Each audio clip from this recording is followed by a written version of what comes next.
Guys, I got another one for you here. This one is going to be the light switch version modification that I've come up with for the H-Power. We're going to go ahead and drop $50 on the Don't Pass, and we will hit our light switch early on. And we all know what can happen, how we can lose it, how we can gain it. So we're going to go ahead and get the point out there.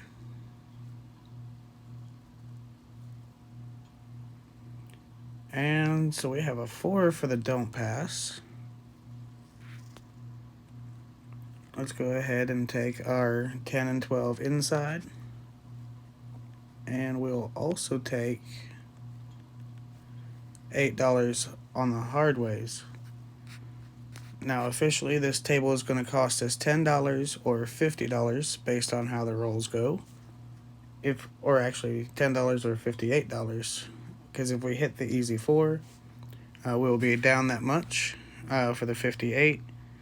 And if we hit the 7, we'll be down $10, I believe. Let me double check here.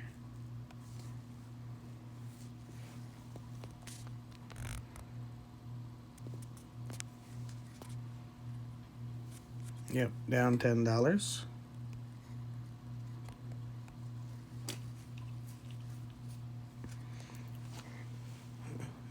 So this is the dimmer switch part of the light switch. Now that we've got our bids out here, we've got the bids on the table. There we go. Now let's roll around. Say maybe this time we hit a 5. And it doesn't matter, 5, 6, 8, or 9. They all pay $14. So if we 7 out at this moment, we would be down 10, up 14, so total up $4. At this point, anything we do is full profit until we make another change, actually. So let's go ahead and have one more win. We'll take an 8.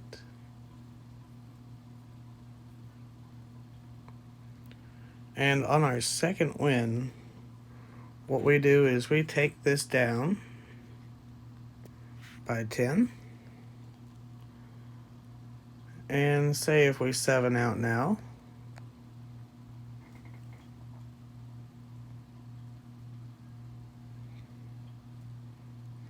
we are down $20, but we made 28, so we're up $8.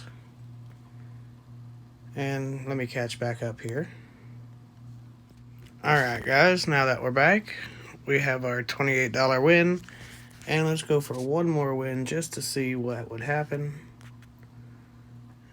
And let's take a 9.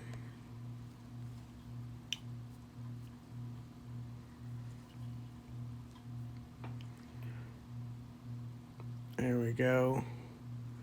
So now we're taking this down 10 more.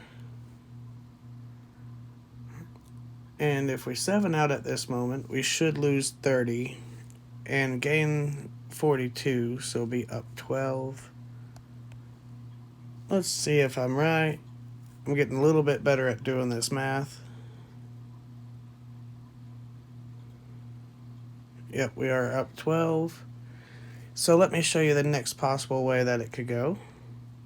We're going to take the 6. Let's go inside.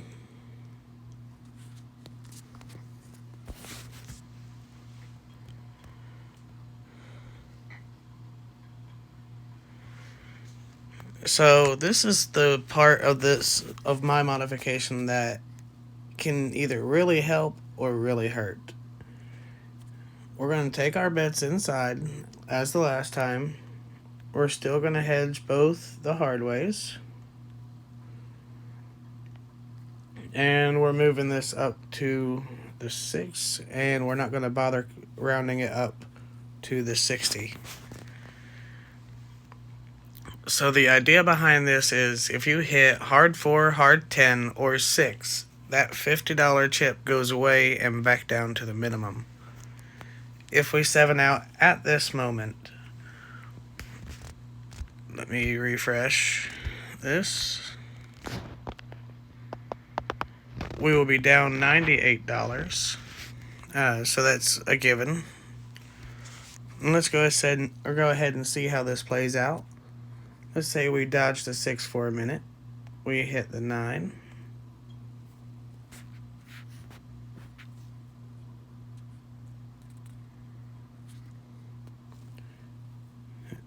And this time we're not waiting one round. We will go ahead and decrease by 10.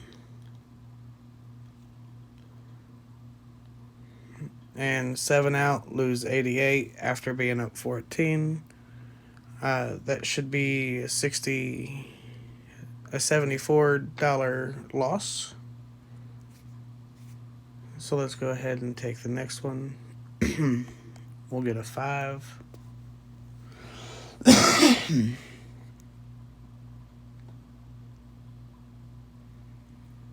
And we'll take it on down, turning that switch off. And unlike before, we will not stop at 30 this time. So even if we hit again, this time we hit an 8.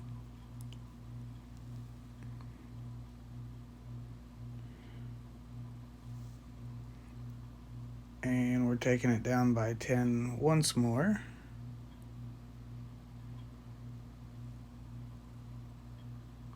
So 3 hits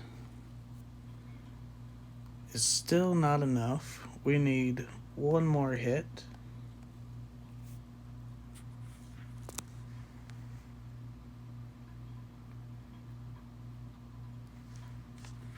There we go. And we're going to take this down. And since we're at the level we're bidding, we will take it up to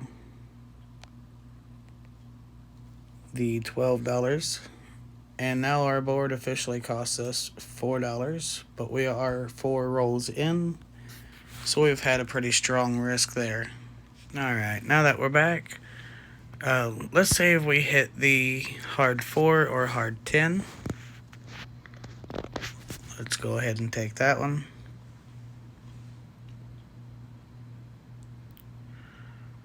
That is a $50 or a $56 profit.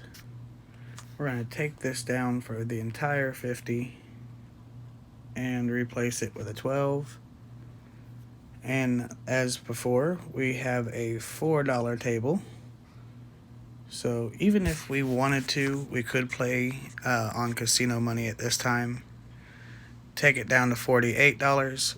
And even if we lose, we are still up $8.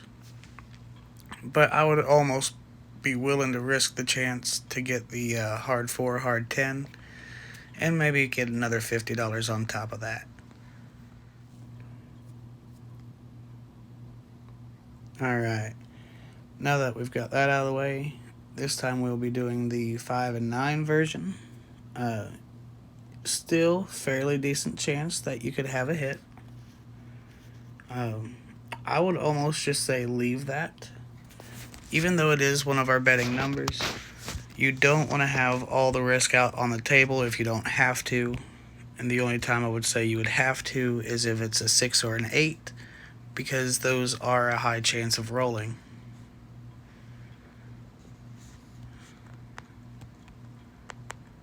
I'll do 3. And same as before, if we have hit the $56, we could go down to the $54, we could go down to the $48 bid and have some profit to start with before we get our wins. 7 out at this moment would be a 100% break even because one of our numbers are gone.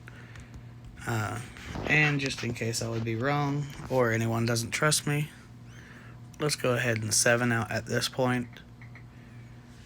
So for this reason, I'd say leaving the 5 and 9 as the don't pass is the best way to go. Alright, now that I've caught myself back up, I did reset the bankroll this time, so it is accurate with a $28 profit.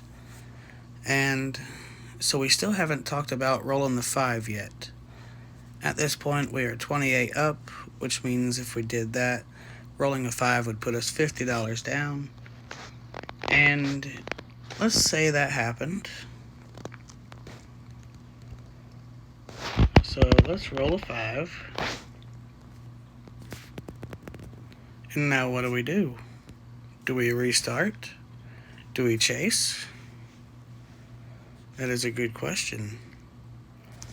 We both restart and chase. We're going to put any minimum bid on the don't pass just to get it back out there. And this time it doesn't matter what the number lands on. We could even land on 8.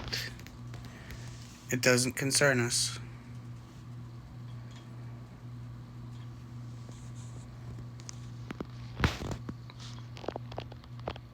And so the reason we're doing this is because we want that don't pass to go away, and this time we will take the don't come. Why are we doing the don't come instead of the don't pass, you ask? Well, let's just say we hit the 6.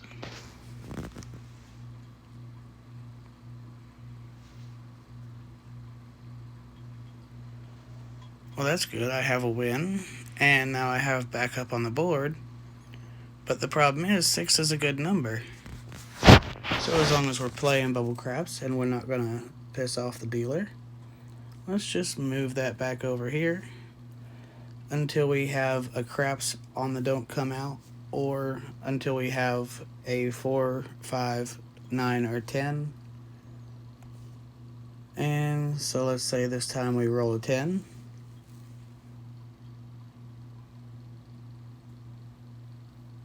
Oops, and I did the hard 10.